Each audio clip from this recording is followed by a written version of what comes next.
You can't teach the Bible, but you can teach children that America is evil and that men can get pregnant. A man can get pregnant. What led to this? What made you decide to use that opportunity for this message, or didn't you have any apprehension about it? My response, thank you, first of all, for allowing me to be with you today. My responsibility that morning, yesterday morning, was to reflect, to pray with the nation for unity. And as I was pondering what are the foundations of unity, I wanted to emphasize respecting the honor and dignity of every human being, basic honesty and humility. And then I also realized that that unity requires a certain degree of mercy and compassion and understanding. And so knowing that a lot of people, as I said, in our country right now are really scared, I wanted to take the opportunity in the context of that service for unity to say we need to treat everyone with dignity. And we need to be merciful. And I was trying to counter the narrative that is so divisive and polarizing, and in which real people are being harmed. Okay. Bishop, I was struck by your tone. You were so gentle. You were so respectful. You were very demure and very mindful. And you said all of this with Trump, J.D. Vance, and their families, including Melania, an immigrant, and Usha Vance, a child of immigrants, sitting there. Right. And their reactions were very visible for all of us to see. You could see their faces. Were you paying attention to how your message was received by them in that moment? And do you think it sunk in even a little bit?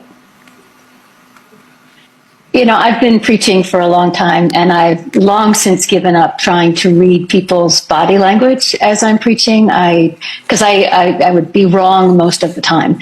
So I don't know. I was aware that obviously people were listening, but I couldn't allow myself in that moment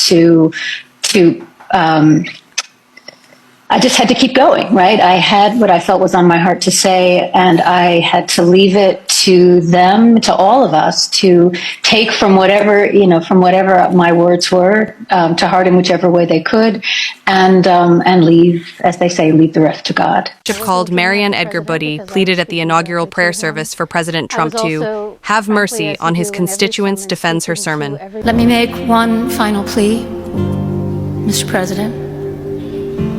Millions have put their trust in you.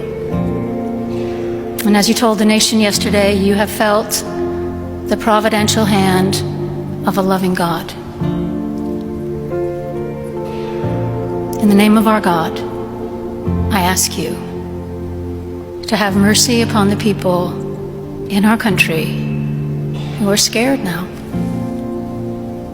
There are gay, lesbian, and transgender children in Democratic, Republican, and independent families, some who fear for their lives. And the people who pick our crops and clean our office buildings, who labor in poultry farms and meat packing plants, who wash the dishes after we eat in restaurants and work the night shifts in hospitals, they may not be citizens or have the proper documentation. But the vast majority of immigrants are not criminals. They pay taxes and are good neighbors. They are faithful members of our churches and mosques, synagogues, wadara, and temples.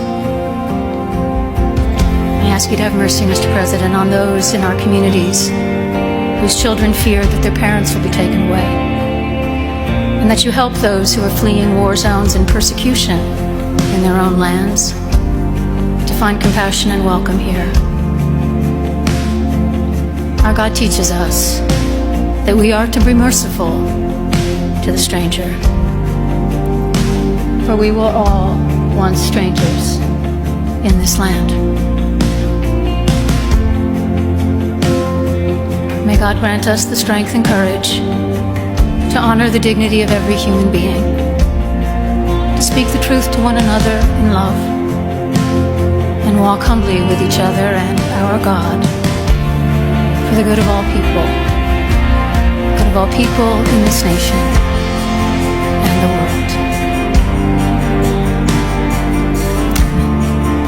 world. What was Donald Trump's view about what she said? What did you think of the service? What did you think?